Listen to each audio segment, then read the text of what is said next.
സത്യം പറഞ്ഞാൽ ഇന്ത്യക്ക് വെളിയിൽ താമസിക്കുമ്പോഴാണ് നമുക്ക് മനസ്സിലാകുന്നത് ഇന്ത്യക്ക് വേണ്ടി എന്തുമാത്രം കൂടുതൽ കാര്യങ്ങൾ ചെയ്യേണ്ടതുണ്ടെന്ന്. നമ്മളും നമ്മുടെ മാതാപിതാക്കളുമെല്ലാം അടിമകളാണ്, സ്വതന്ത്ര ഭാരതത്തിലെ നവീന അടിമകൾ. നമ്മുടെ നാട്ടിലെ അടിസ്ഥാന സൗകര്യങ്ങളായ റോഡുകൾ, ഗവൺമെൻറ് ആശുപത്രികൾ, ഗവൺമെൻറ് സ്കൂളുകൾ ഇന്ന് വളരെ മോശമായ രീതിയിൽ പ്രവർത്തിച്ചു വരുന്നു. ജനന സർട്ടിഫിക്കറ്റ് മുതൽ മരണ സർട്ടിഫിക്കറ്റ് വരെ എല്ലാത്തിനും നമുക്ക് കൈക്കൂലി കൊടുക്കണം. ഭൂമി നശിപ്പിക്കപ്പെടുന്നു. ആദിവാസികൾക്കും പാവപ്പെട്ടവർക്കും ജീവന് വിലയില്ല. നമ്മുടെ അമ്മമാർക്കും സഹോദരികൾക്കും പെൺകുഞ്ഞുങ്ങൾക്കും ജീവന് സുരക്ഷയില്ല. ഇതിനെല്ലാം അടിസ്ഥാനം അഴിമതി നിറഞ്ഞൊരു ഭരണമാണെന്ന് നമ്മൾക്ക് എല്ലാവർക്കും അറിയാവുന്നതാണ്. ഈ അനീതികൾക്കെതിരെ നമ്മൾ ശബ്ദമുയർത്തേണ്ട കാലമായി കഴിഞ്ഞു. നമ്മൾ നമ്മളുടെ കച്ചവടം, നമ്മളുടെ പരിസരം, നമ്മളുടെ കുട്ടികൾ ഇവയെല്ലാം സുരക്ഷിതമായി ഇരിക്കണമെന്ന് ആഗ്രഹിക്കുന്നു. അതിനായി പരിശ്രമിക്കുകയും ചെയ്തു. ചിലരൊക്കെ ചോദിക്കും, രാഷ്ട്രീയം കൊണ്ട് ഇതെല്ലാം നന്നാകുമോ എന്ന്. ഇവിടെ താമസിക്കൊണ്ടുള്ള അനുഭവം കൊണ്ട് പറയുകയാണ്, സത്യമായിട്ടും നന്നാകും. നല്ല രാഷ്ട്രീയമുള്ളിടത്ത് നല്ല ജീവിതാവസ്ഥകളും ഉണ്ടാകും. തെമ്മാടിയായ ഒരാളെ നമ്മളുടെ വീടിന് അല്ലെങ്കിൽ നമ്മളുടെ പരിസരത്തോ കാവൽക്കാരനാക്കും. സ്ത്രീ പീഡനക്കാരനായ ഒരാളെ നമ്മളുടെ കുട്ടികൾ പഠിക്കുന്ന സ്കൂളിലെ അധ്യാപകനാക്കും.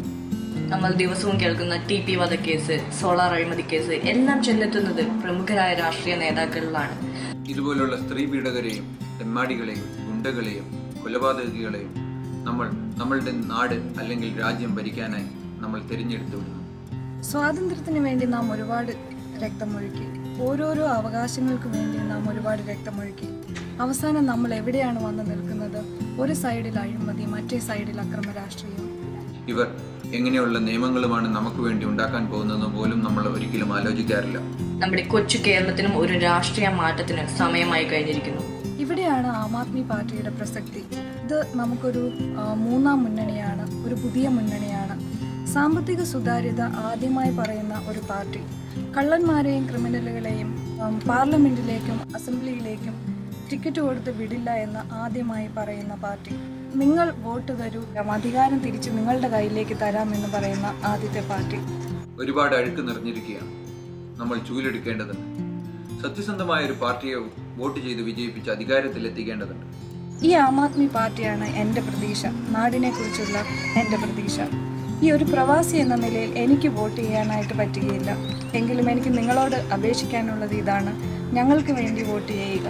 ആം ആദ്മി പാർട്ടിക്ക് വേണ്ടി, ചൂലിന് വേണ്ടി ഇപ്രാവശ്യം വോട്ട് ചെയ്യുക. വോട്ട് ചെയ്തുകൊണ്ട് ഒരു മാറ്റം സാധ്യമാക്കുക. അഴിമതിരഹിതമായ ഇന്ത്യക്കും വേണ്ടി നമുക്ക് ഓരോരുത്തർക്കും അണിചേരാം. നിങ്ങൾ ഓരോരുത്തരുടെയും വിലപ്പെട്ട വോട്ടുകൾ ചൂലടയാളത്തിൽ രേഖപ്പെടുത്തി ആം ആദ്മി പാർട്ടിയെ വിജയിപ്പിക്കും.